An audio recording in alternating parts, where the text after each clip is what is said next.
Mən şəhid Süleymanov Vasif Akifoğlu.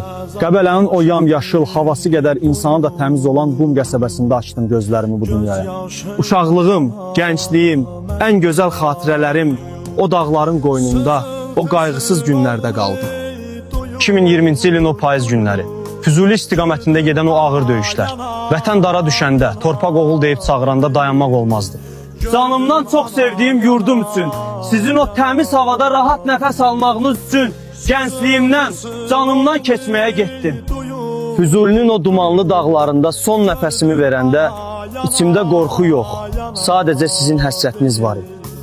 Canım anam, bilirəm yoxluğum ürəyində heç vaxt qaysaq bağlamayacaq bir yara açıb. Gözlərinin yaşı o qırışmış yanaqlarından heç əski olmur, bilirəm. Mənsiz keçən hər bayramın, hər ad günümün sənin üçün necə zülmət olduğunu hiss edirəm.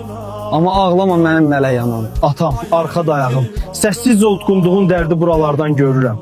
Sən həmişə istəyərdin ki, oğlunla fəxr edəsən. Bax ata, mən sənin başını bütün el oba qarşısında ucaltdım. Bəlkə qocalığında səni arxa dayaq olub əlindən tuta bilmədim. Bəlkə də ocağında nəvə səsi eşitdirə bilmədim. Amma adımı tarixə yazdım.